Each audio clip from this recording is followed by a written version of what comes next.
അങ്ങനെ ചെറിയ വിശ്രമമൊക്കെ കഴിഞ്ഞിട്ട് പിന്നെ ഞങ്ങൾ കുളിച്ച് റെഡിയായിട്ട് വൈകുന്നേരത്തേക്ക് തൊഴാൻ വേണ്ടിയിട്ട് പോകാനുള്ള പ്ലാനാണ്. ഞാൻ റെഡിയായി, അച്ഛൻ കുളിച്ചുകൊണ്ടിരിക്കുകയാണ്, അമ്മയും റെഡിയായി കേട്ടോ. അങ്ങനെ അച്ഛൻ ആദ്യം ലാസ്റ്റ് കുളിച്ചിട്ട് ആദ്യം തന്നെ റെഡിയായി കഴിഞ്ഞു. വലിയ പരിപാടിയൊന്നും ഇല്ലല്ലോ. എനിക്കും അമ്മയ്ക്കും അല്ലേ, അമ്മയ്ക്കും ഇല്ല കേട്ടോ പ്രത്യേകിച്ചൊന്നും, എനിക്കാണ് പിന്നെ ഒരുങ്ങാനുള്ളത്.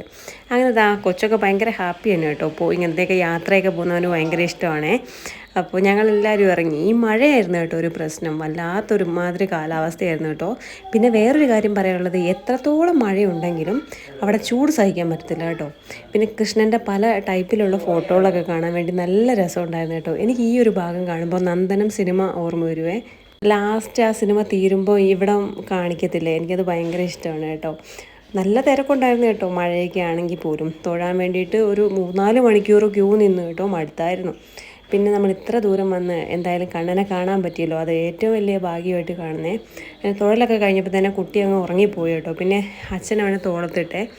അപ്പോൾ ചായ കുടിക്കാതെ എങ്ങനെയാണ്, തൊട്ടടുത്ത് തന്നെ ഒരു ടീ സ്റ്റോൾ ഉണ്ടായിരുന്നു, അവിടെ കയറി ചായ കുടിച്ച് നല്ല പഴംപൊരിയും ചൂട് ചായയും.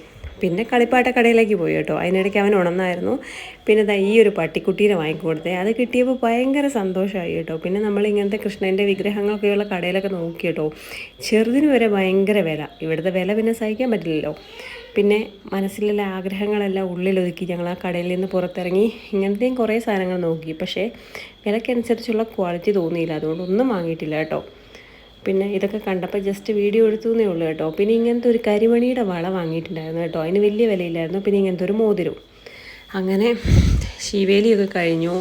പിന്നെ എൻ്റെ 2-3 വീഡിയോസൊക്കെ അമ്മയെ കൊണ്ട് എടുപ്പിച്ചു കേട്ടോ, എന്തെങ്കിലുമൊക്കെ ഉൾപ്പെടുത്തണ്ടേ. എനിക്കൊന്നും ഇഷ്ടപ്പെടുന്നൊന്നും ഉണ്ടായിരുന്നില്ല, പക്ഷേ എന്തെങ്കിലുമൊക്കെ എടുക്കണ്ടേന്ന് വിചാരിച്ച് എടുത്തതാണേ. അങ്ങനെ എല്ലാം കഴിഞ്ഞ് ഞങ്ങൾ തിരിച്ചു പോകാനുള്ള പരിപാടിയിലാണേ. ഫൈനലായിട്ടൊന്നും കൂടെ പോയി തൊഴുതു. നാളെ രാവിലെ തൊഴും കേട്ടോ. പിന്നെ വന്ന് ഇന്നത്തെ പരിപാടി തീർന്നു. അപ്പോൾ പോണ വഴിക്ക് വീണ്ടും കളിപ്പാട്ടക്കട കണ്ടിട്ട് ബഹളം വെച്ചു. അപ്പോൾ ഈ ഒരു ആനേനെയും കാറും കൂടെ മേടിച്ചു കൊടുത്തു. പിന്നെ ഒരു അലുവയുടെ കട കണ്ടു കേട്ടോ, അവിടെ നിന്ന് കുറച്ച് അലുവയും പിന്നെ വെളിച്ചെണ്ണയിൽ വെറുതെ നല്ല ചിപ്സും എല്ലാം കുറച്ച് മേടിച്ചു കേട്ടോ. നല്ല ടേസ്റ്റ് ഉണ്ടായിരുന്നു. സാമ്പിൾ നോക്കാൻ തന്നിട്ടുണ്ടായിരുന്നേ.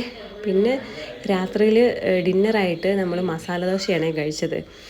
നോണൊന്നും കഴിക്കാൻ പറ്റാത്തതുകൊണ്ടേ ചോറ് ആർക്കും ഇറങ്ങത്തില്ല. അങ്ങനെ അതെല്ലാം കഴിച്ച് തിരിച്ചു പോകാൻ നേരം നല്ല ഉഗ്ര മഴയായിരുന്നു കേട്ടോ.